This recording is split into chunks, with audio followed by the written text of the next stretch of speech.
Okay, because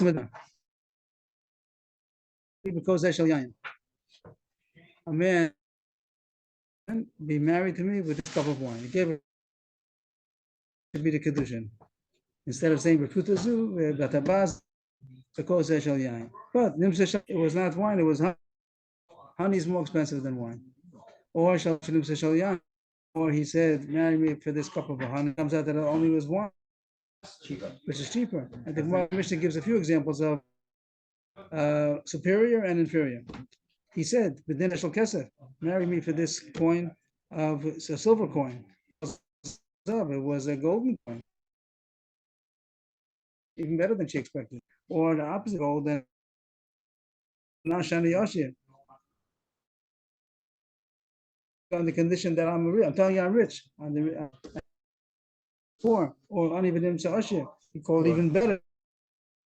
He said that I'm poor and he's really rich. And in all these cases, it doesn't make a difference.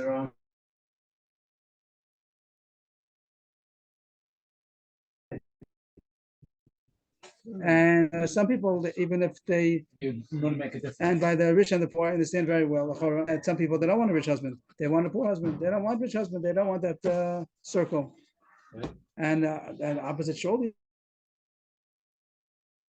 And they don't want to be poor; they want to be rich. And the other case of gold and silver, he has a little maybe, but he offered a dinner shel kesef. Maybe it was dinner. So also Tanakh says no. What he said. He said even if it's better. You want to say she's mamish, she's hard for her to sell anything. If it would be a man, he could sell it. But a dinner is not. It's coin. It's a coin. It's not. It's a coin. It's right to walk in the street with too much money. So you guess I'll get change. Like it's not no, but man, it's not. For women in those days, it was difficult. Maybe I don't know. So that says all these cases. Right, that the acre is the value system. I'm thinking it's more of spoken word. It probably has to make sense here. So then the Avrohom, Yesh B'Chalma Saimana. He said, well, it's included. Why is it not? You give it two 100 shekels, she probably would use. I don't know. If he says it with both of them, not any one of them, not Vizu. He said it with 200. If it's more money, then so the money that. So money the case of money, the middle case is money. We have over here the first case is about post Yayim. Second case about dinner shel kesef. Okay, it's not that can't play around over here so much. And the third case is about okay, Yayim and Dvash, Kesef and Zav. He said to her, I give you 100 years of poor check, they wouldn't be married. That's I could say like this: give her an Kiddushin. If he wants to, he could. But you could change it. He could do what he said. But if he didn't do what he said, Tanakh says she's not the way that it was said, and she doesn't mean to get married only on the condition. Reb Shimon Omer, that's why all these markings not so nice. Reb Shimon Omer, im hit of the the pasuk shad in the Mishnah is that in order for the better, it's called the home. Wine which is cheaper than it's not good, and so less than a Oshia. But the better, but the first time the Mishnah. And it gives her the bash. It's more. She said she could be allergic. She might hate it. So even though it's more valuable, not a deal. She doesn't want it. The Shimon says that if it's born in Mekudeshes, then maybe the Gemara is going to ask Kasha, but that's what the Mishnah seems to say. The Mishnah is class. That's how we learn the Mishnah. Any change is not Mekudeshes. According to Shimon, only an inferior change. But if it's better, the Gemara goes the side point. The first point of the Gemara is not so much the Mishnah, but when you say kozeh, this cup, he gives her a cup that has something inside the cup, and he said this kashli kozeh. What does he mean to say? Does he mean the cup? Does it mean the contents? Does it mean both? And Rashi says enough is going to be 2 points. One point is going to be if it's a shavar pruta, do you take both of them into the cheshbon of how much is a shavar pruta, the cup alone, the contents alone, put them together. And also, even if it is a shava pruta, everything's a shava pruta, but what does she get?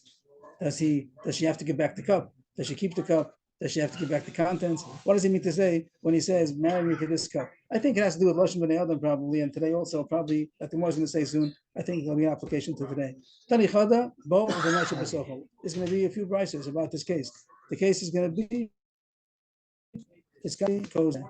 And we're going to talk about what's going to be, okay, it's not there. For some reason this page is not allowing me to highlight too well. Let me try this instead. It's not going on the line. I don't know why. Let's try it. Also not so good today. Not sure what the problem is. Okay, today it goes there.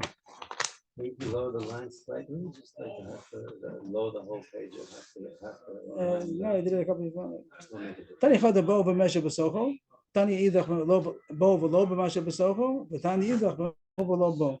So there are three that say what's going to be done by Kozen. He gives her that has something inside, and I read for this cup. One Brisa says that you take into account to say both it and the contents. The other Brisa says it contents. The third Brisa, the contents are not it. So the Gemara is saying below kasha. It depends what the contents is. Is it water? Is it wine? Or is it siyara? Rashi says siyara. One shot means brine. Sear, brine. Another pshat Rashi says fish brine. Others say another pshat Rashi says that means yitzor, which means oil, which is not so simple. The Gemara doesn't usually call wine siyara. That would be very strange that the Gemara should use such a word. It is a word in the Torah, but the Gemara doesn't usually call it that. So the question is, what do you do? Which one is which? And Machlokes Rashi and Tosfos, which one is which? We could apply it maybe in our head also. When people say a cup of water, do they mean the cup also? A cup of water. I say also depends if it's a disposable cup. Is it a real cup? If you say disposable, then all surely is included. You don't want it back. Maybe a cup of water. The whole thing is the water is not chashuv. Rashi says, Rashi's pshat. Rashi says, water is not chashuv. She only means the cup, not the contents. By wine, then it means only the contents. Who says this? Rashi. I'm reading Rashi. It means the contents are not it because the wine is what's chashuv, and therefore you give back the cup. Come with a chashuv, a cup of wine. I'm marrying you for this cup. It means the wine. What kind of woman wants a husband is giving her a kinyan to in the suin and asks back? He didn't ask anything back. He said for this cup of wine. What does he mean to say? But Machabusa said a marshal nowadays also. There are sometimes that just pasha goes together with the container. Sometimes it's pasha that doesn't go with the container. Sometimes people send you a gift. Let's say they send you for Shabbos. You have a simcha. They send you a cake with a serving plate. Your serving plate. Okay, so are you expected to give back the plate? No, not. You are. You are.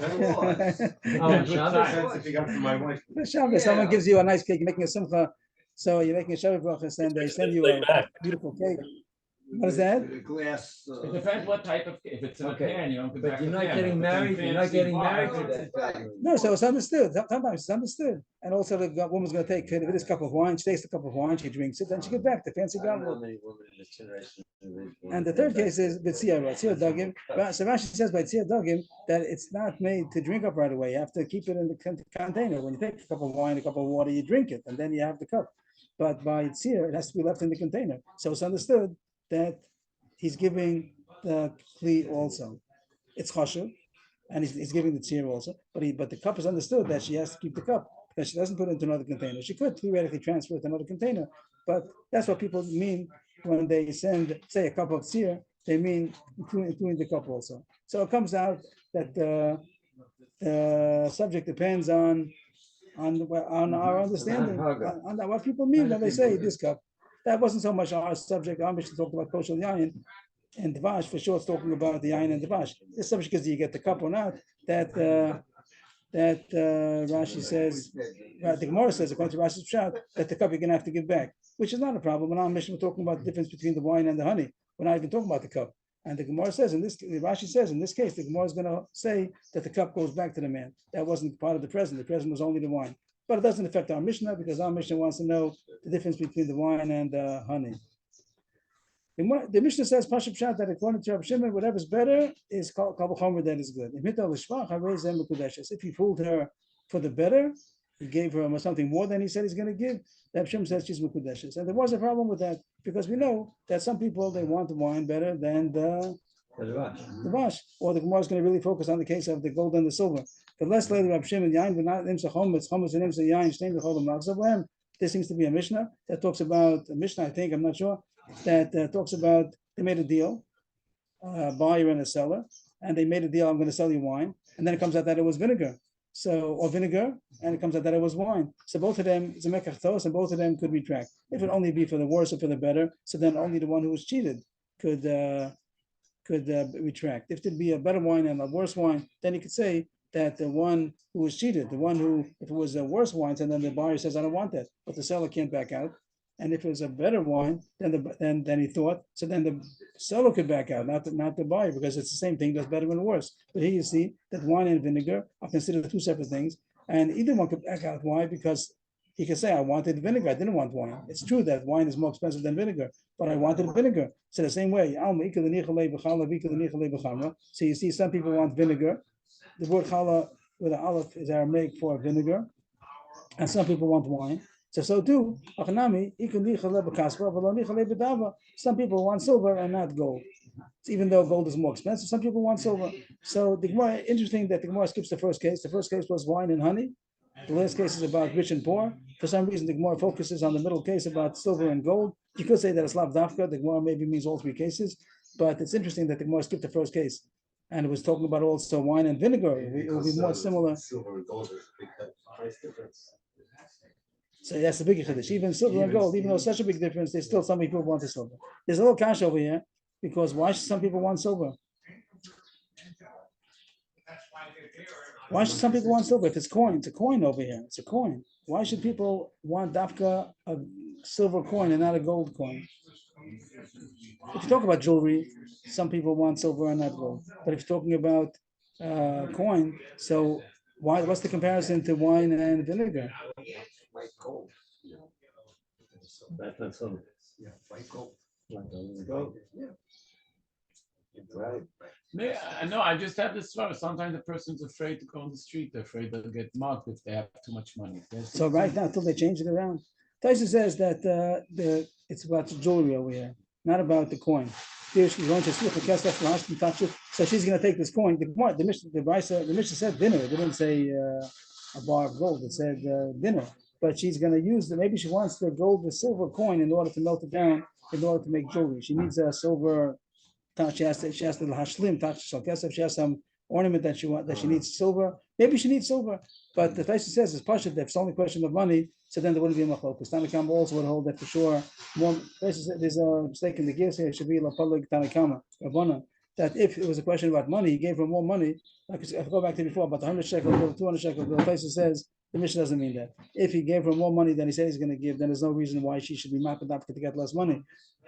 So that's Taisva's insight into the Mishnah. That even though it says dinner kasef, dinner zav, and Tanakama says not mukudeshes, surely it doesn't mean that. It means something which is going to be neat.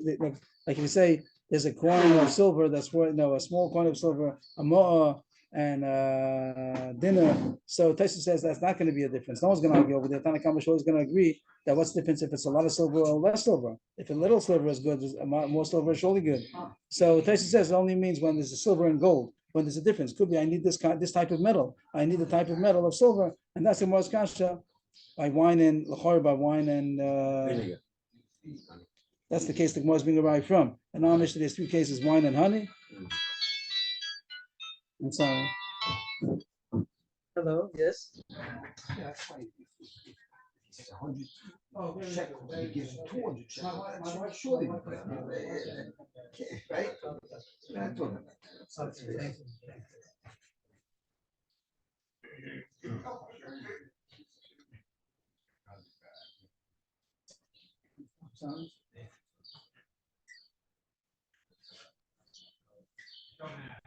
One of the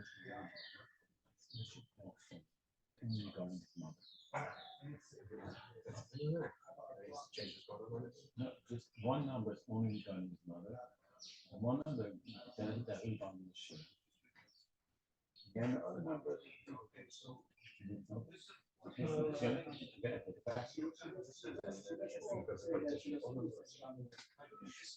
No, don't, I take it back. I take it back.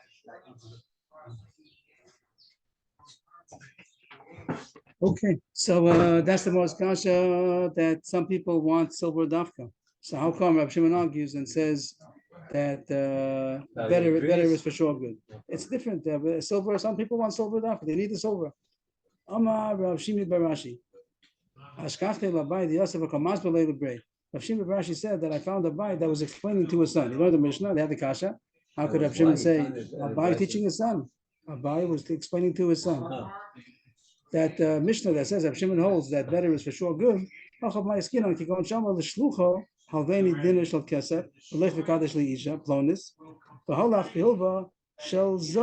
different case. The Mishnah doesn't mean that the man is talking to the woman. The man is talking to his shliach, and he wanted to borrow money in order to marry a woman, and he told the shliach, lend me a silver coin and marry for me as a shliach certain woman, and I'll pay you back the kesef. And he went and he lent him a golden coin and gave it to the woman. And there, Rav Shimon says, for sure it's good. So it's not a question of the woman anymore. The woman didn't hear anything. The woman just comes, here's a shliach coming to her and says that Mr. So-and-so sent me to be a shliach to marry you. And this golden coin is going to be Kiddushin. So she has no problem. She heard gold, she took gold, everything's fine. But the man had made him a shliach to give silver. And he was borrowing silver from the shliach himself, and the shliach decided to give gold. So I would think that for sure. No, the Heda Gemara says that it could be, it means even silver is good enough. Mar Sava Kpeda or Mar Sava Mar Mokamulo. The Tanakhama says he means after what I said. I want to borrow silver. I don't want to borrow gold. And the Shimon says he meant that even silver is good enough. But if you want to lend gold, I wouldn't ask you to borrow so much. I'll ask you even for a silver ring. But a golden ring for sure is good. It's a little bit chiddush that. Yeah, but the bottom, the Baal who wants to marry, he might say, I don't have money. Right, that's a nice guy. That's a nice guy. That why is it so precious? He wanted to borrow silver, and he lent him without asking him. He lent him gold, and now he has to pay him back gold. So he doesn't want to pay 25 times the price, but more. He doesn't want to mechayiv himself so much. Here, the Gemara understands when he make the Gemara's trick over here. What the Gemara gains is that it's not the man talking to the woman; it's a shliach. And the question is, when you appoint a shliach, there the Gemara sees there's room to say that you're appointing a shliach, you don't have to mean what you say. You mean to say sometimes that it's the minimum. I'm not sure what has changed. Well, how come when you're talking to the woman, then you don't say that it means the minimum? He means, and she takes it as silver. I want silver. It doesn't mean it's minimum silver. Maybe she wants more. Maybe she wants dafka silver.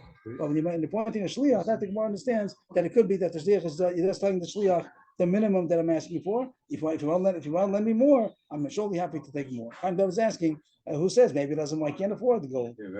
Now he's gonna. Well, they're definitely married. That's not the problem. That's the question. No, the question is, if the man did not appoint him to be a shliach for gold, so there's no shlichus. I appointed somebody to lend me silver. Right. So if this guy gave gold, then the only problem really is do I told you to give silver, you gave gold. That's so you. That's but if you gave gold that I didn't ask for, so I never made you a shliach for that. So he's not a shliach for Kiddushin. He's only authorized to be a shliach for Kiddushin if he listens to the orders. But if he did against my orders, that's how about the other way, that he asked to be a shliach to give him gold, and he gave him silver.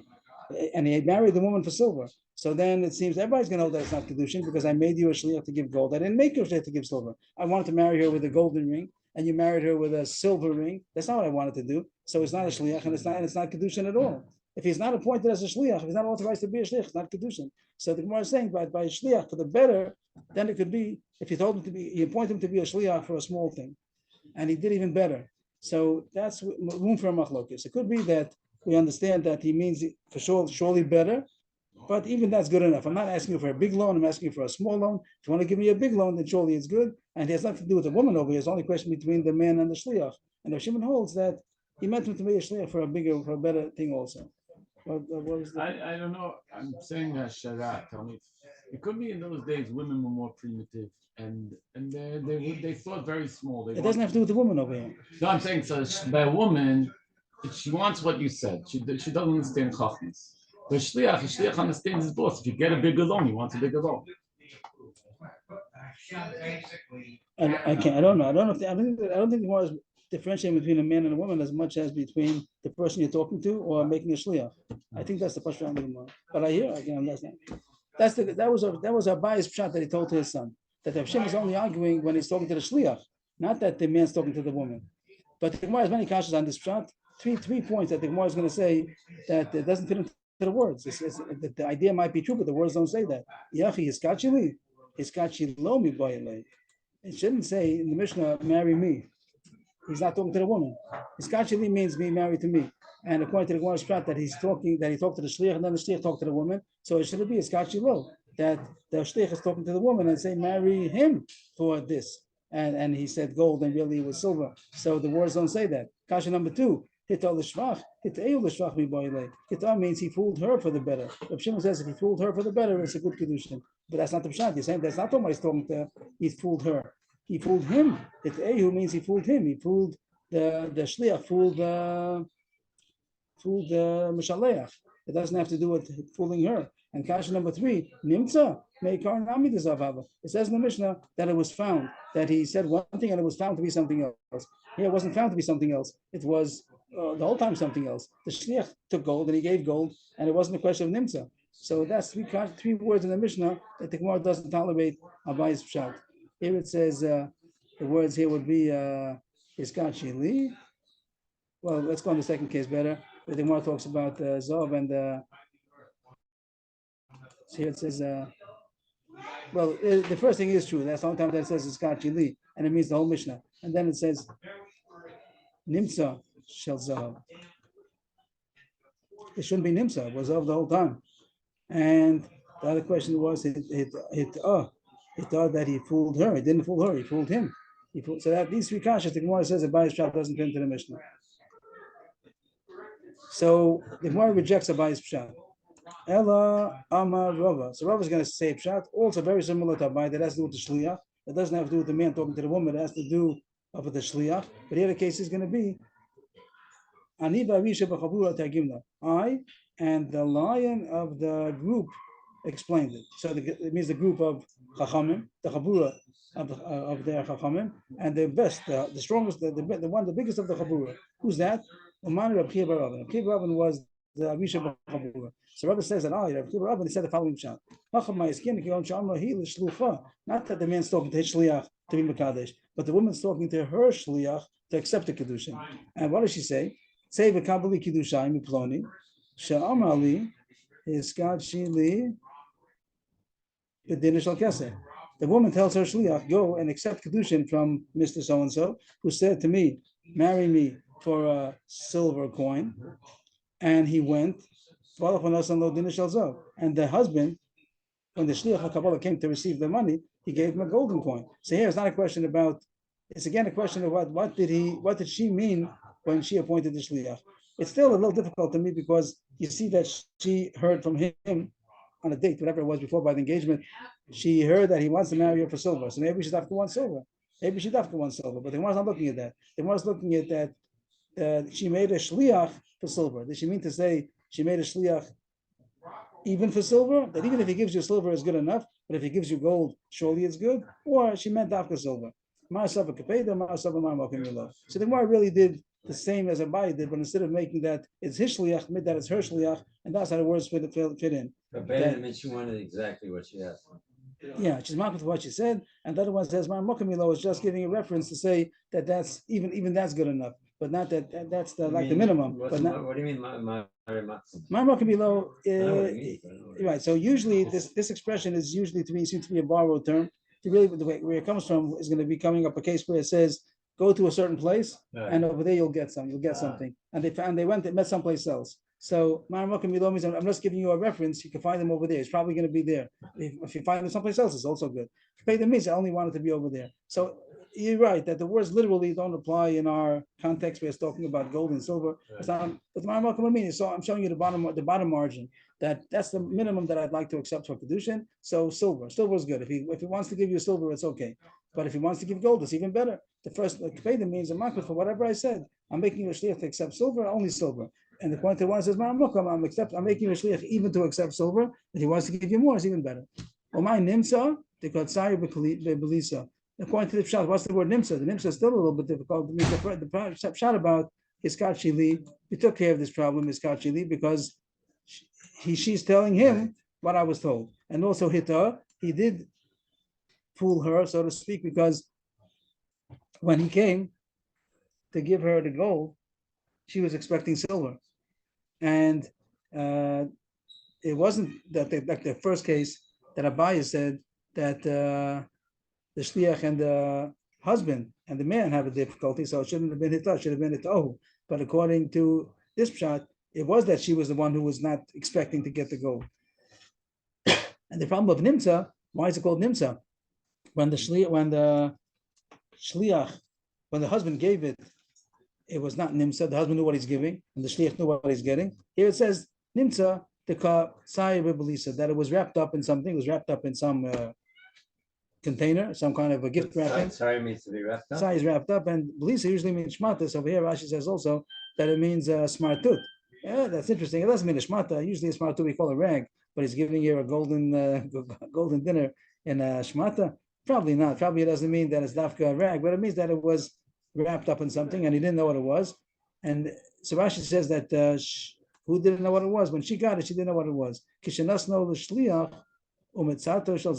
That when he gave it to the shliach, it was wrapped up, and when she got that it was gold. So that's why he says the word nimsa. So more or less, Rabbi and Rabbi the same thing, that everybody agrees. The Gemara's kasha is a good kasha, and the Shimon wouldn't argue that some people want the thing that they said, probably by the wine and the honey also, by the rich and the poor, the chora also. We'll come see a little bit later. And the case that the Gemara is focusing on is the gold and the silver. Maybe she wants dafka silver. The only case where the Gemara agrees that Shimon might have machlokes is where there was a question of making a shliach. Not that the man and the woman are talking to each other directly. There, the woman might be wants dafka silver, or dafka wine, or dafka poor. Shimon wouldn't argue. The only case where there's room for argument is when there was an appointment of a shliach. Either the man's appointing a shliach, then have to change the words around a little bit, or the woman's appointing a shliach. And there you can say that when you appoint the shliach, you're just telling him the minimum. Maybe you're happy even if they do more than that also. And now the Gemara goes on that and then continues about this idea that when you make a shliach, it might mean more than you said. I don't understand why the woman's making shliach. She's getting married. She makes a shliach to accept the Kiddushin. There's a shliach like Kabbalah. What? You have a shliach like Kabbalah also. The same way you can make a shliach la'olacha. The man sends a shliach to marry the woman. Right. The woman can make a shliach to accept the Kiddushin also. We had that at the beginning of the parak. How do we know the Ratzon of the Baal is married? How do we know? They know. Oh, so there's a deal going on. Yeah. So she's just sending somebody to go get you. This is the beginning of the parak. That she can make a shliach to be mekabel. Also, here it says that as far as if it wasn't the same thing that they made up, so it could be that her shlichus is not dafka what she said. It could even be more. That's where Reb Shimon says more. Tanakama says not. Tanakama says even by a shliach, it's only what he was sent for. Amar Abaye, Reb Shimon Gamliel, Reb Elazar, Kulas Fi'ulahu, Mar Mokamilo. We find three Tanam that hold the same thing. Reb Shimon of our Mishnah, Reb Shimon Gamliel coming up, Reb Elazar coming up. That they all hold that Mar Mokamilo. When you give instructions to a shliach, you're only saying the minimum. He's saying the bottom margin, but it could be even better. And he also agreed to the pshat of shliach. He said a pshat that her shliach, the Gemara said, doesn't fit into the Mishnah. It has to be his shliach. But I'm sorry, they said the opposite. Rabbi said that it's his shliach. The Gemara said you have to fit into the Mishnah her shliach. But everybody agrees that the issue is that by shliach it could be Reb Shimon holds that you meant the minimum, and if you do more is even better. And Tanakama says even by a shliach doing more, you only mean what you said. And Abai says you find three Tanoim that agree to the same shita, that when you give instructions to a shliach, you're just saying the minimum. If you do better, is even good, even better. Reb Shimon, we just finished talking about Reb Shimon. Reb Shimon in our Mishnah says that if you made a shliach and he did more than you asked for, you meant shliach for that also. Reb Shimon Gamliel, in another way, you find also the shita. What do you see? It's none. Top of the page.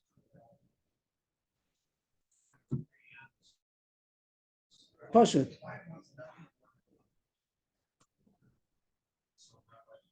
So we had this concept of a get Pashut and a get Makusha. We had it in Gittin. So get Pashut is a regular get that you write on one side of the page. A get Mekusha is made like accordion, that you fold the pages, you write a line or two, and you fold it, you sew it up, and the Edom sign on the back. And then you write some more, and you fold it again, and you sew it up, and then you have another 8 on the back. So that's called a get Mekusha. The Gemara says the reason why they invented it was in order that Kohanim that might get enraged and divorce their wife and won't be able to take her back anymore because Kohen's also Begrusha. So this slows down the process, takes more time to make such a get, and he might calm down. But anyway, there's such a thing called the get Mekusha. So the Mishnah starts over here, get Pashut, Edom Mitocho. A get Pashut, the Edom are supposed to be written on the inside of it, like a regular document. On the same side as the document, you write the Edom sign. Get Mekusha, Edom Achorov. The get the Kusha, the Edom are supposed to be signed on the back side of the document. What if you did the opposite? Pasha shekaso edom me'achorov, or Mekusha shekaso edom mitocho. Shnei b'shul. If you did the wrong way, if you had a regular get pasha, the regular get, and the edom signed on the back of this document, or it was a get Mekusha and the edom signed on the inside of the document, that's possible. It has to be signed on the right side, on the correct side. Right? You get pasha on the inside and you get Mekusha on the outside. Then it says, l'chora, another point. Rab Chanina ben Gamliel Omer. I'm sorry, no, this is still the same point. Rab Chanina ben Gamliel argues on one of the points. Rab Chanina ben Gamliel Omer, Mekusha shekas v'edom mitocho kasha. She'achal la'asos pasha. He says that on one point he argues that if it was a get Mekusha and it's supposed to be signed on the back and he signed it in the front, it's still kasha because you can undo it. You can undo the knots, undo the sewing, and it'll become a get pasha. You'll have the edom on the bottom. I guess the edom are going to be in the bottom, not after every single line. You'll have the edom on the bottom, and therefore, even though it was a get Mekusha, the edom are supposed to be in the back, but you could change it into a get pasha by taking out the stitching. So that's a side point that he holds that even that's also kosher. Then the Chorah comes a new point, which the Gemara is going to make that has to be a connection. But the next point of the Brisa says, Rab Shimon, Rab Shimon Gamliel Omer, Hakol K'minhag HaMedina. Rab Shimon Gamliel says everything goes according to Minhag HaMedina, which means what's the minhag in your place? Did they make you get Pashat or did they make you get Mekusha? It seems even though the reason why they made it get Mekusha is for Kohanim, it's not Dafka for Kohanim. It's not Dafka. It's not a Dafka Kohen has to have a get Mekusha. But they had places that had to get Mekusha in order that the Kohanim should be able to calm down. So he says, Hakol K'minhag HaMedina, you must write the get according to what the minhag is. If the minhag in that place is to write a get Pashat, you have to do a get Pashat. If the minhag in the place is to do a get Mekusha, you must do a get Mekusha. Rashi says on that, the Hakol K'minhag HaMedina, Makam Shenagul Papashat, you have to do it after Pashat. So Rashi says that has to do with the Baal. The Chiyavdei Baal Shliach Lichtav Minhag HaMedina, which is the Shaveh. So it's not that a man, if the husband decides to do against the minhag, it doesn't say that it's possible. But Shimon Gamliel doesn't mean to say that if you made a get against the minhag HaMedina, it's not a good get. It's talking about that you made a shliach. The husband appointed the sofer, the edim, to make a get.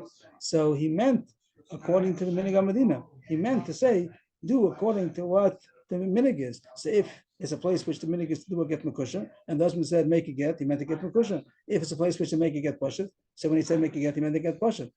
So that's what Reb Shimon Gamliel says. L'chorah has nothing to do with the beginning of the Mishnah. The beginning where I spoke about doing it on the wrong, you did it incorrectly. You did it get, you signed Edom on the wrong side. Either a get Pashat or a get Mekusha. You did the Edom on the wrong side. Then Reb Shimon Gamliel is not talking about it. He's talking about that the husband gave instructions to make a get, and they didn't listen to the instructions. So what does it have to do with the beginning of the Brisa? I'd like to know if it's a Mishnah or Brisa, but I imagine that it's a Mishnah. So I'll call it a Mishnah. I hope I'm not making a mistake. But that's the Morris Kasha. But Vina and Bo, we had a Kasha over there. Tanakama, less than Medina. Does Tanakama argue on this din of Reb Shimon Gamliel? Tanakama was just talking about if he did it wrong. He didn't do it the right way. But the fact that when a husband makes a shliach to make a get, that he meant according to the minhag, so you don't see anybody argues on that. It's possible to argue on that? The Amar Ravashi, and Ravashi said over there to explain the machlokes of Shimon Gamliel and Tanakama, that there is a machlokes of Tanakama with the Shimon Gamliel. Even though Tanakama was talking about when you signed Edom on the wrong side, he's also arguing on the Shimon Gamliel about if you didn't listen to the instructions of the husband. Everybody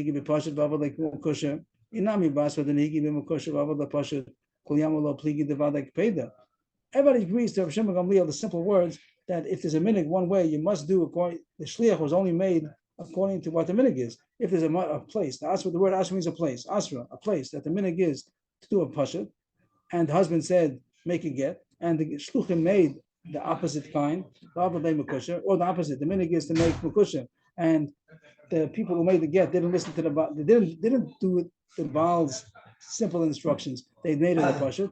Everybody holds that it's not the kipeda. That when the husband said make a get, he surely means, even though he didn't say so, he surely means make a get according to the norm. Whatever the norm is, do like that. And if you did different than he said, everyone knows that it's no good.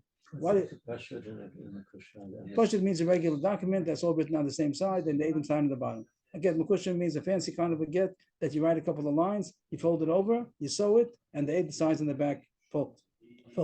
You write a couple of more lines, you fold it, you sew it again, and the Adam sign in the back. That's a fancy get we said in order to slow down the process that the angry husband might calm down and not give the get. But anyway, there's a halachas that has to be signed in the back and has to be sewn up. Different halachas about the get mukush. You have to have a couple of Adam, you have to have 3 Adam minimum. But here the question was that he didn't listen to the instructions of the husband.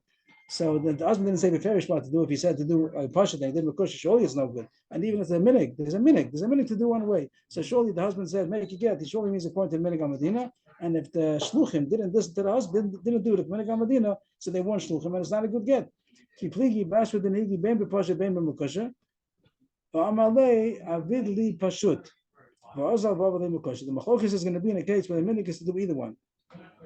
And the batei dinim you have both kinds of getting. You have pashut, you have mukusha. And the husband made a shluchim and he said, make me a get pashut. And the shluchim made a get mukusha. If he would have said, make me a mukusha when they made a pashut, surely it's not good because they went against the instructions of the husband. And the surely one made a shliach for that. But here, the husband said to do an easy thing. And they did the hard thing. He said make a simple get. And they made a complicated get. That's the machlokes on the comment of Shimon Gamliel. But Shimon Gamliel says that it's also going to be good. For some reason, you have to fit into. I don't see how you fit into the words that Shimon Gamliel says. Hakol minig Medina. If the minig Medina is to do either way, so it's going to be good either way. And even though the husband said, now here the Gemara is going to say that if the husband would have said beferish mukusha, then surely it's not good. If Shimon Gamliel doesn't mean that, but somehow you fit into the words of Shimon Gamliel that Mar Mokamilo, and if he said to do something easy, he said to make a get pashut, and the shliach did a get makusha, he's surely good. The husband meant that he could even do a get pashut. Want to do a get makusha is even better. And Tanakam was going to say that whatever he said, you have to do exactly as he said. So I don't see it in the words so much, but the Gemara sees in Rabbi Shimon Gamliel, he also holds like Rabbi Shimon that Mar Mokamilo, and you could do even better than the Mashaliach had instructed. So we have already Rabbi Shimon and Rabbi Shimon Gamliel. And now, who's the third one? Rabbi Loza. The third one is going to be Rabbi Loza. That also is going to hold Mar Mokamilo. This is what Chaim David was asking before about Mar Mokamilo. The Tanan.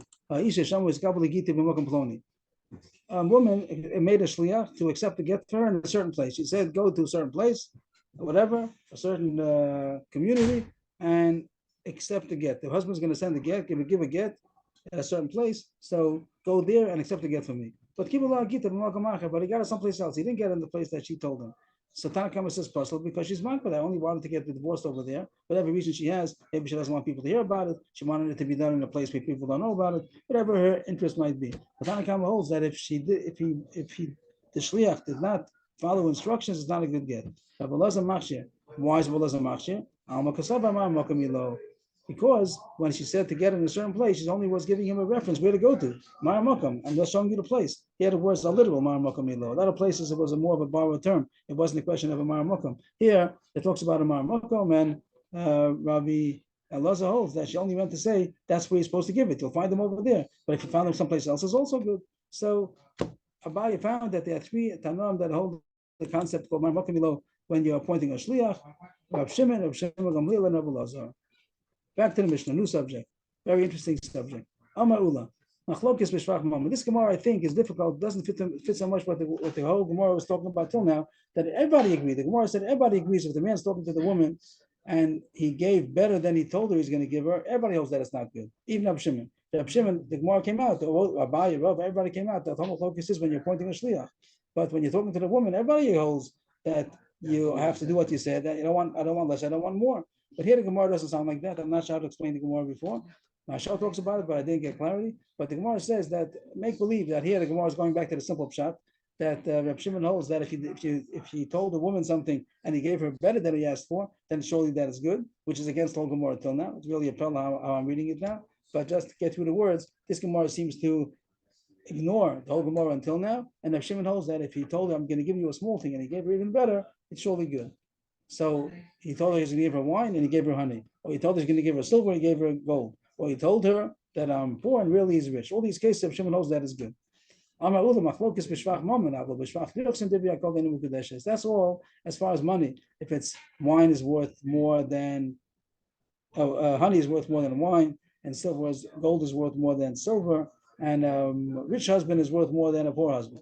But if it has to do with Yuchsin, how much how would we call it Yuchsin? His lineage. How great is his lineage? So there could be that woman's nafka that the husband should not have a great Yuchsin. Like it says, Divya Kol Enem Mekudesh, my timer, Mistana Derab Mikaroi, Lo Bein, a famous expression. I'm surprised that it's not found other places in Shas. There's no reference over here that is found other places. It's a famous expression. I don't want a shoe bigger than my foot. Mistana is a shoe. Rach is bigger, Mikaroi, from my foot. Lo Bein, I don't want a shoe bigger than my foot. That means that a woman doesn't want to have such a chashuv husband. She doesn't, it's not for me. I think I was going to say cases of a Kohen Levi. Nowadays, Kohen Levi is not such a not looked upon so much as such a chashivus, but let's say nowadays, aristocrat, what? Rosh Hashiva. That Rosh Hashiva's son or Rosh Hashiva himself, and he says, "I'm a simple man. I sit in the back row of the shul, like over there." And it comes out that he's a big Rosh Hashiva. So he doesn't want. I don't want. That's not my bracket. I want a simple bracket. So here the Gemara calls it Yuchsin. I think Gemara is going to say soon it doesn't mean that for Yuchsin. It means anything that people are makbid on. I would have thought that rich and poor is surely considered a bracket. And she says, I want to be a regular run of the mill like the rest of my family. They're all poor, and now you become a millionaire. I don't want to be a millionaire's wife. But the Gemara doesn't look like that for some reason. I don't get it. The Gemara says in that case, Reb Shimon, the Gemara is going. Reb Shimon would say over there, of course, he wants that.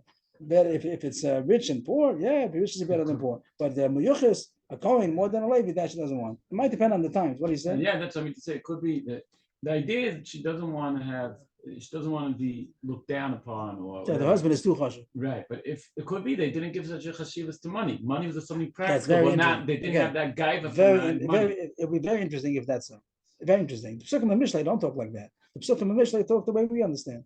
That people are much of the money and. I just give you an example. In Eretz Yisrael, in America, someone has money is in a different, more of a different bracket than there. More of a different bracket. But in this here, I'm just saying, you see, it depends on the yachas. Yeah, it could be. So he's saying in those days there was no bracket. It was considered. It was less of a bracket than Yuchos. Okay, it could be. By Rebbe's is a good example. That a simple doesn't again to Rebbe family. Rebbe families should marry Rebbe families, and Rosh Hashiva families, Rosh Hashiva families. And we say rich people, rich people also. It could be. It depends. How much of a. Yeah. Okay, it's like you have England over there with Queen. Well, over there, somebody said royal family, and somebody married a regular commoner. Big. So over there, here it says that the woman doesn't want to have that. That she's called who's the shoe. This is the woman's talking. She doesn't want to have a shoe that's too big for her foot.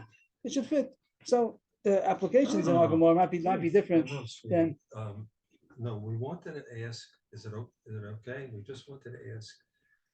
We wanted to learn the halachas of war, if there is such a thing. How to behave during a war. Is there? The halachas don't talk about the people. It talks about how to make a war. It means the ones who are in charge of the war. They should ask the question. The prime minister. And Matkal, the general, they should be asking, how do you make war? That talks about Allah. We're supposed to take back the whole Gaza. We're supposed to drive out all the Arabs. We're supposed to kill men, women, and children. But those, even though no one's asking us. No. It's not relevant, For the back, what do they call us? The Pikud Orif, what do they call us? The back lines. So which book is it? Where? There's a Rambam that talks about Sefer. It's called Mechemes Mitzvah to protect Am Yisrael. It's in the end of the Rambam. Shoftim all the way at the end of the Rambam. Can you grab it? Do you mind? There's an English version of it.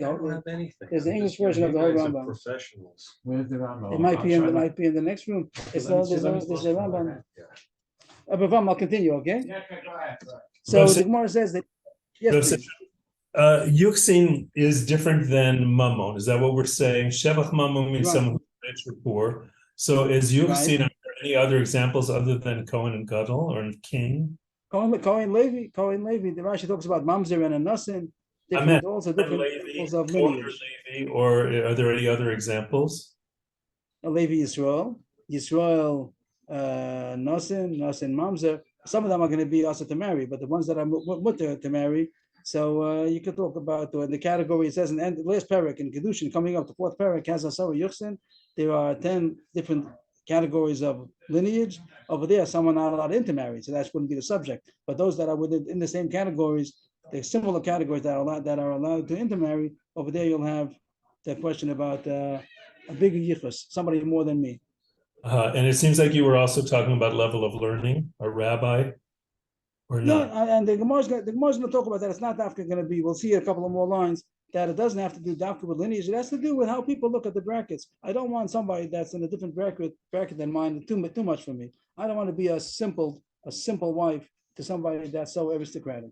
So the Gemara's example so far is Yichsin, and I was just asking that nowadays, or even in old times, I would have thought that the bracket that of somebody's how do you call the financial bracket? I would say also that's something that's called tuchashiv. Someone doesn't want to be the wife of a very rich man. I could think that also would be called a bracket. And Rav Gans was saying maybe it wasn't like that in those days. That's okay. I know in these days. Well, maybe the wife of a rich man. Maybe the rich I man, know yeah, of a but the wife woman. is not. Yes, please. I know a woman who didn't want to marry a rich man because she'd spend all her time having to divvy out money, and that's not the way she wanted to spend her life. So she married me. Your wife is special. I think that with rich and poor in the Mishnah also we have, according to the Gemara now, it seems to say that rich and poor are Tanakama. Don't forget Tanakama, we pass like that all these things is exactly what you want, what she said, what he said, and you can't say Avrohom. But Rav Shimon is the one who said that for the better, surely included. And here the Gemara is saying that he only argues by money, but by value, but not as lineage. And the Gemara says the reason is because she don't want the shoe bigger.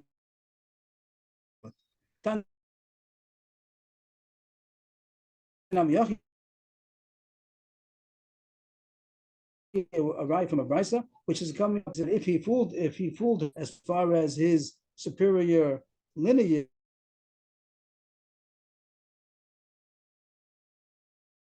she's not going on that. Shoe that's so big. Rashi, Masis Nami Deka. We also can prove one Mishnah.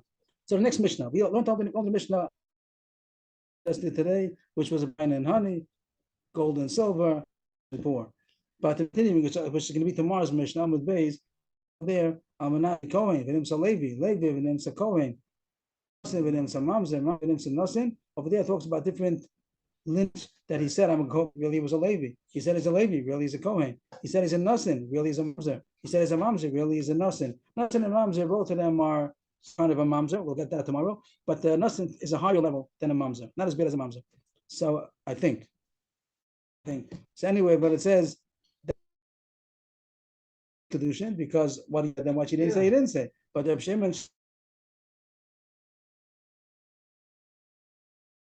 talking over there also. He says, and I'm saying that a coin's better than a Levi. For like Reb Shimon. So Rav Ashi says is a proof that Reb Shimon would agree as far as your lineage is not good. Rav Ashi, he asked the kasha l'chara on his father. He asked the kasha on Rav Ashi. Rav Ashi said a proof.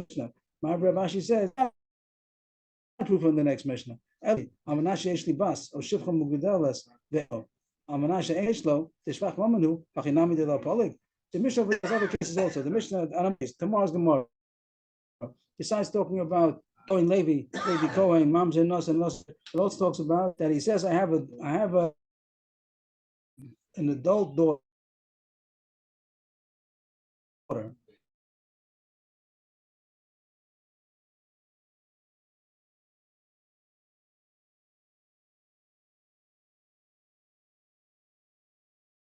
A grown daughter or a grown they help out not get Kiddushin because whatever he said, and then we can marry under those conditions, and if it's not, even for the better. And Reb Shimon should argue over there because by Shvach moment, when it's money, like till the honey is more than the wine, gold is more than the silver, the rich is more than the poor. So also having this mile of having a daughter or a maid servant is a mila. So Shimon should argue and say if it's for the better. She said, I'm not that I don't think I'm rich, I have no maids. It really does have a maid. So Shimon should say it is good. It's not a question of lineage. So I'm going to say if Shimon doesn't argue, sure he does. And even though he doesn't say it over there, Shimon should argue in that Mishnah coming up. And he doesn't argue. It must be that he doesn't repeat himself. He said already that I argue. He doesn't have to repeat each time. So just because he doesn't say that he argues doesn't mean that he doesn't argue. So too, it's no proof to the issue about the Kohen Levi, because even though he doesn't argue, he argued already. Since he said his opinion already in our Mishnah about the wine and the honey and the gold and the silver, so he doesn't have to repeat himself each time. And over there also, even though he didn't say so, he means to argue, and he's going to say that Kohen Levi also, it is a good Kiddushin. If he said I'm a Levi, and really he's a Kohen, it is good Kiddushin. So he's arguing on the proof of Rav Ashi from the next Mishnah. But Rav Ashi answers back, this is where Rav Ashi is answering back that no, my proof is a good proof, and it's not a kasha from the case of the bas. In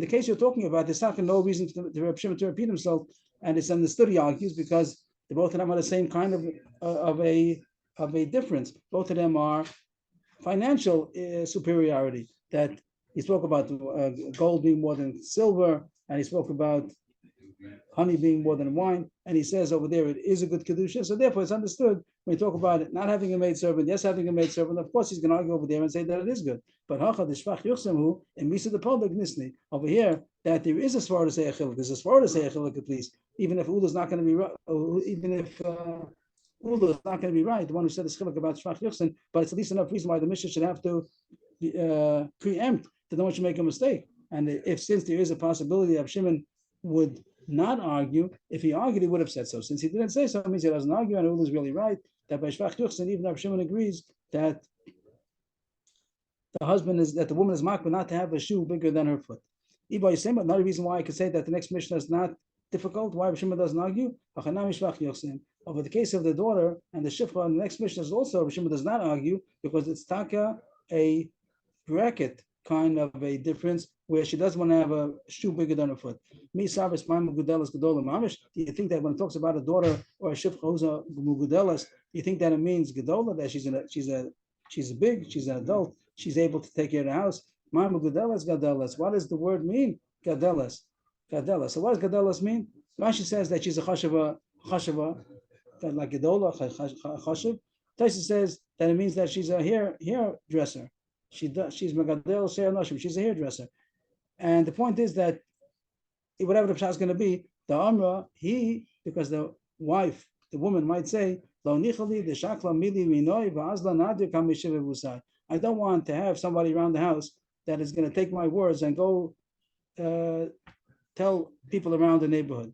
So if there's a daughter who's already chashav enough to be mingling with people, or a shifra, or according to Taisa's strat, she's a hairdresser, and she goes from house to house, so she knows everybody's business, and they're gossipers. The pashtus, the Gemara is making that the hairdressers that go to house, they're gossipers. So you might say, whatever the case would be, whatever the norm would be. So therefore, the woman might say, the reason why, so it's not a question of Dafka lineage. You see from this Gemara that Reb Shimon, when the Ula says Reb Shimon's molded sometimes, it's not Dafka lineage. Lineage is only an example. That sometimes even Reb Shimon says, I don't want something too much. So sometimes a better thing is not always better. So the case was lineage. Sometimes that's the reason she doesn't want to be a simpleton amongst a high bracket aristocracy. This case also would be, I don't want a woman who I have to be worried about that she's going to go someplace next door and say gossip about me. So it's also included in the point that Reb Shimon will not argue over there.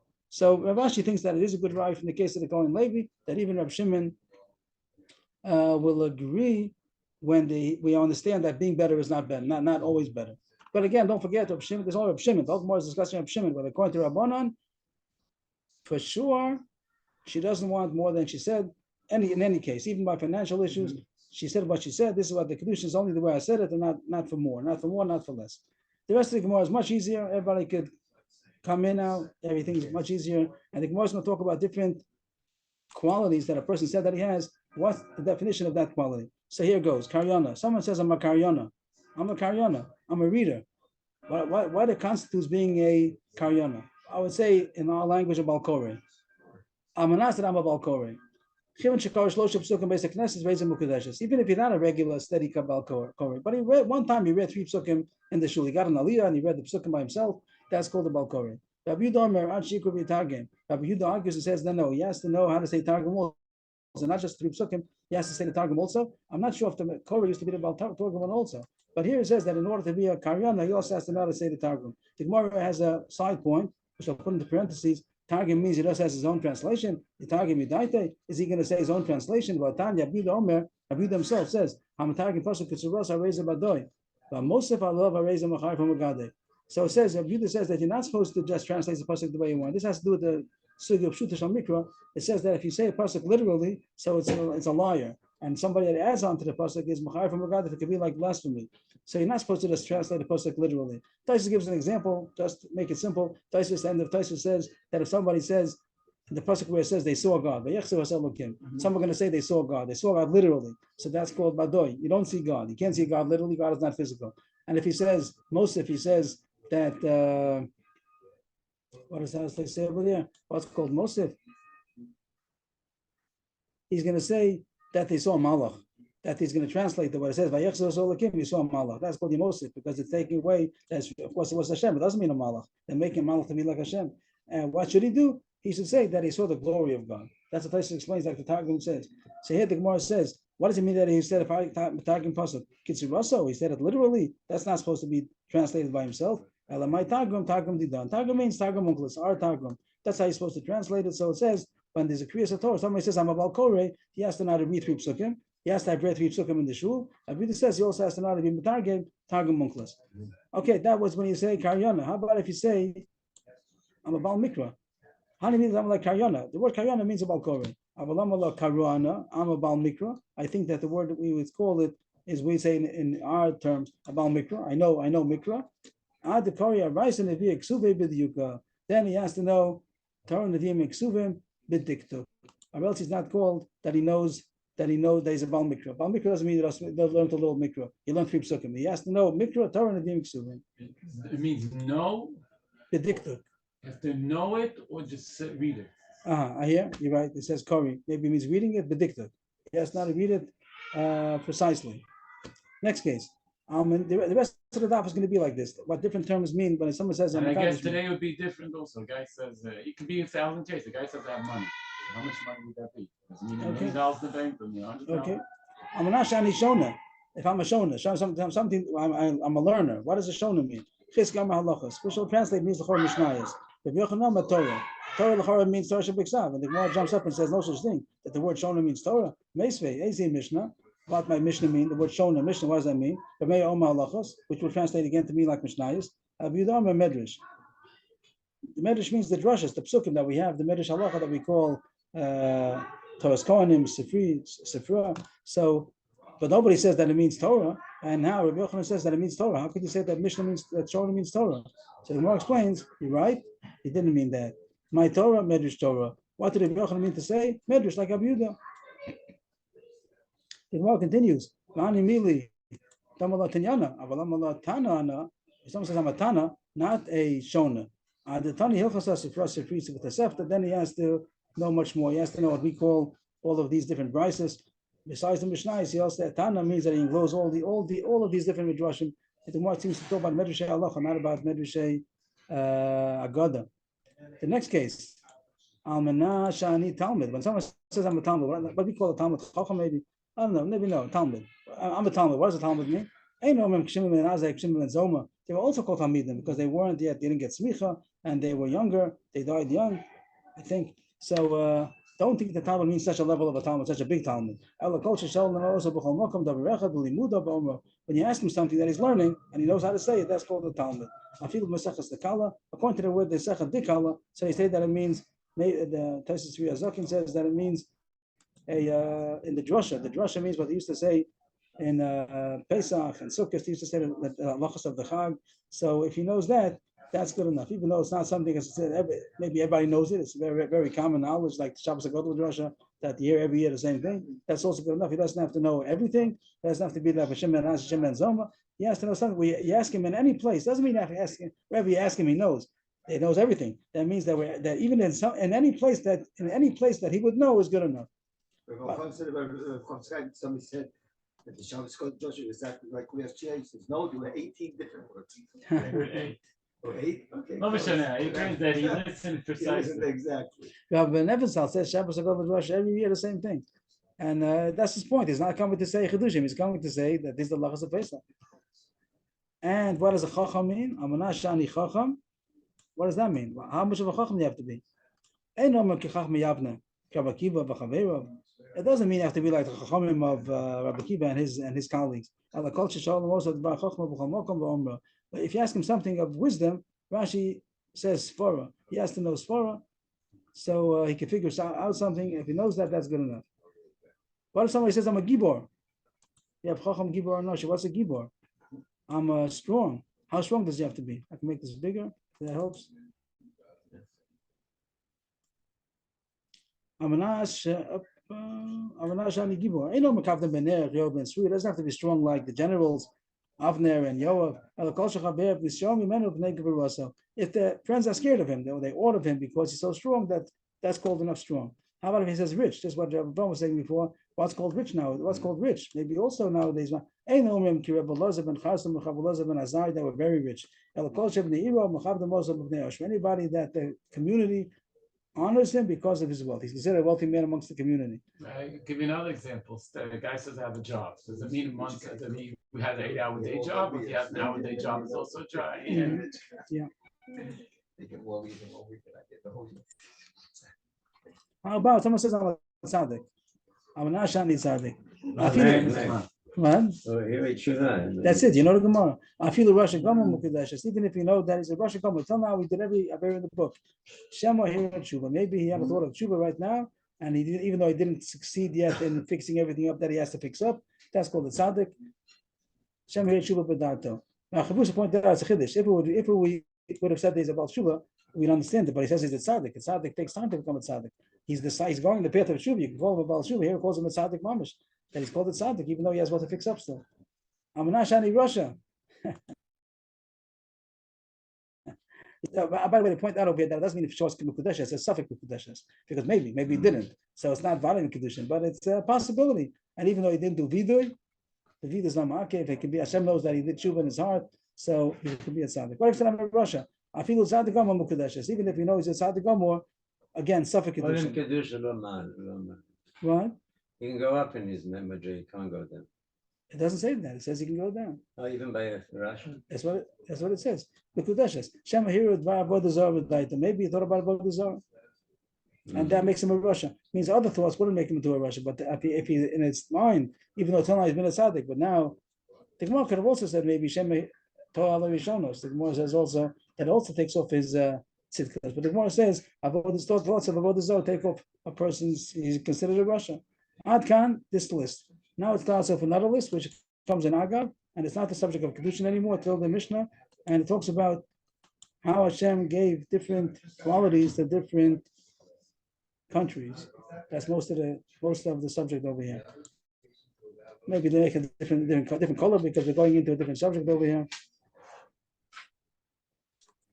Asara Kavim Chachma. Yordu L'olam. Hashem gave 10 measures of wisdom to the world. Tishanot Eretz Yisrael, V'echad Kol Olam Kula. Eretz Yisrael got 9/10 of wisdom than all the other countries. Asar Kavim Yofi Yodu L'olam. 10 measures of beauty came down to the world. Tishanot Yerushalayim, V'echad Kol Olam Kula. Yerushalayim took 9/10. Asar Kavim Oshivus Yodu L'olam. 10 measures of wealth came down to the world. Tisha Natu Romiyim. This Kadmunim doesn't make sense. It means Romi. This is a censorship, of course. Tisha not to Romi. Rome got 9/10 of the wealth of the world. Asar Kavim Anios, Yodu Lolam. 10 measures of poverty came to the world. Tisha Kavim not to Babel, Vechat Kol Olam Kula. Babel took 9/10. Asar Kavim Gasus, Yodu Lolam. Not 10 measures of arrogance came down to the world. Tisha not to Elam, Vechat Kol Olam Kula. Elam, which we're not so familiar with Elam and Medina, that there was Shushan is in Elam. It's probably today part of Persia, part of Iran, but there's a place called Elam in those days. There's Parvas and Elam, so Elam was very, very arrogant. The Gemara goes on a side subject over here. We're going to come back again, but the Gemara goes on a side subject that Bavel was also arrogant. It says that Bavel was poor and Elam was arrogant. The kasha is going to be that Bavel is also arrogant. Because of the Bavel lo nachis, it didn't come down arrogance to Bavel. But I say now the Bavel is a long pasuk over here, very long pasuk, to come out to show that Bavel was also arrogant. It says, "This is a pasuk in Zechariah, I think. Is this in Zechariah?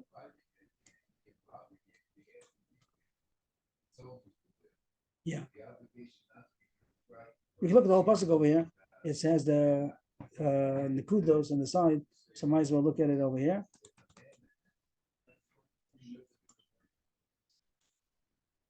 I lifted up my eyes and I saw in a vision. There are two women coming out, and there was a ruach b'chan feyam. There was a wind under their wings. These women had wings. They had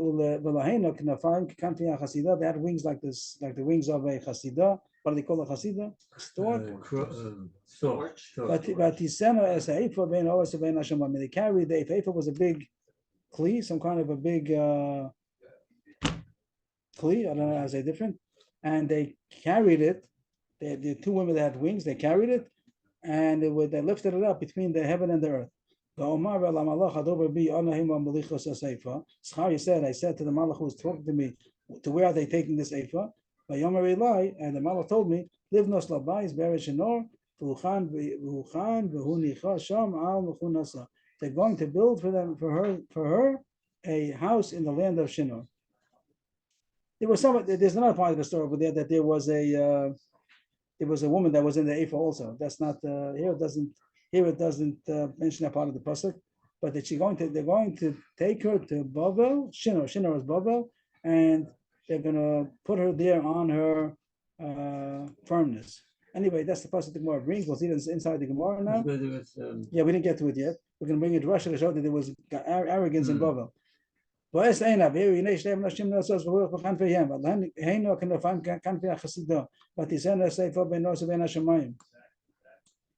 make it smaller again. Who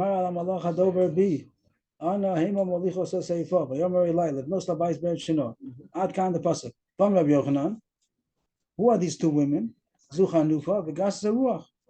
That's flattery and arrogance that went down to Bavel. So that's it. You have a kasha. You see that Bavel had gasas ruach. According to the drash that Yeruchna says in the pasuk in Zechariah, it says Bavel also had arrogance, and here he's saying that the arrogance went to Elam. It doesn't make Bavel to be very arrogant.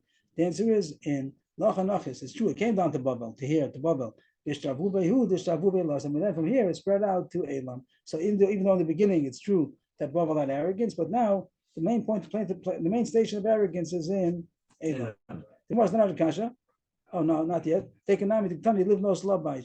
We could even prove it because it says live no slabai. So what's the right from the proof? So Rashi says one shot that in the beginning it talks about the lahen, the two women, and it says, what did it say? Rashi brought a pasuk of lahen, and then it says la. Where's the Rashi?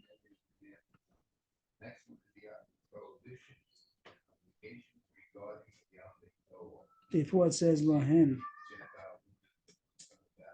What's the pasuk that the word is referring to?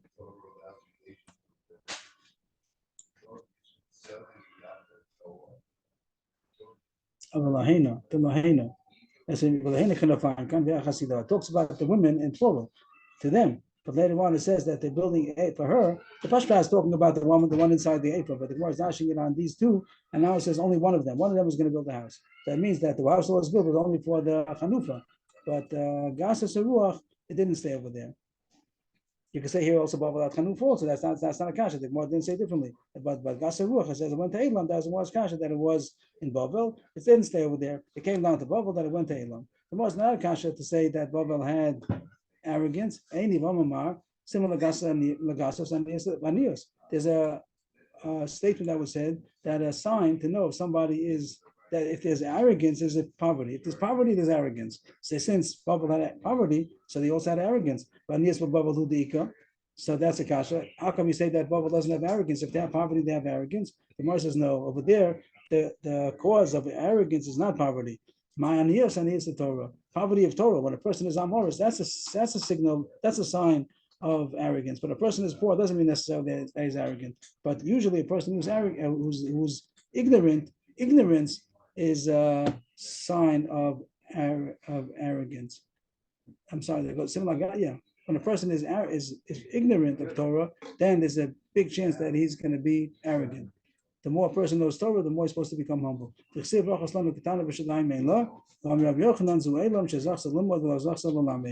this is bringing a proof that Elam didn't have Torah. That's why they had the poverty. Because we have a young sister and she doesn't have breast formation. Rabbi Yochanan said that's talking about Elam that it learned but it didn't teach. So Rashi brings down that Daniel was an Elam, and Daniel was a Talmud Chacham, but he wasn't able to teach. No one wanted to learn. So Elam remained arrogant. And another place is called Bavel. Bavel is did learn, did have to meet the Chachamim. They did learn, but so there was no arrogance. There wasn't arrogance in Bavel because Bavel had to meet the Chachamim. But in Elam, that they didn't have to meet the Chacham, that arrogance, then they had poverty. So that was all a big parentheses about the fact that Elam is the one who has arrogance. Now we continue with the list of Asara Kabim, Gevura, Yadu Olam, Tisha Natu Parsiim, and the rest of the world. That 9/10 of the strength went to Iran. Is that the way to translate it? Iran. Asara Kabakinim, Yadu Olam, Tisha Natu Madai. Madai took 9/10 of the lice. Asara Kabim Kshafim Yadu Olam, Tisha Natu Mitzrayim. Mitzrayim took 9/10 of the witchcraft, sorcery. Asar Kabim Negam Yodul Olam, 10 measures of Saras came down to the world. The Teshanatu Chazirim, that pigs, they have the 9/10 of the leprosy, those kind of diseases. Asar Kabim Znus Yodul Olam, Tisha Kabim Natla Ravia. The Arabs, they have 9/10 of the Znus in the world. Asar Kabim Azus Yodul Olam. Nation is the name of a city, it seems. I don't know what it is. And they were very, what's the word? Bold. Azus, brazen. Asar Kabim Sichu Yadu, this is a famous one. Asar Kabim Sichu Yadu Lolam Tishanatu Nashim, that 9/10 of the power of speech the women took. Women took 9/10 of the power of speech, when men only have 1/10 of what the women have. And Asar Kabim Shichus Yadu Lolam, to be drunkenness. And Tishanatu Kushim, that blacks, they drink 9/10. Asar Kabim Sheni Yadu La'olam, Tishanatu Avadim, the Echad Kalalam Kulo, that the Avadim, they like to sleep, that they're more Lazy. 9/10 of laziness, of sleep, went to the world, and Avadim took 9/10. All this was a side point, it comes in as, the whole thing is a side point from where we started in the blue Asar Kabim. Before we were talking about when a person says I'm a certain thing as far as Kiddushin. And because of this list of what we have here, Chacham Gibor Ashir, Tzadik Rasha. Before that you had Karyana and a Kara and a Shona and a Tana. And then it goes into the different issues about the world. Chachma, Yofi, Osher, Ani, Gasas, Givura, Kinem, Shafim, Negoim, Znus, Azaz, Sicha, Shechros. The Iranians. Parsian. That's correct, everybody. Thank you. Yeah. Does this happen to be Amid Aleph or?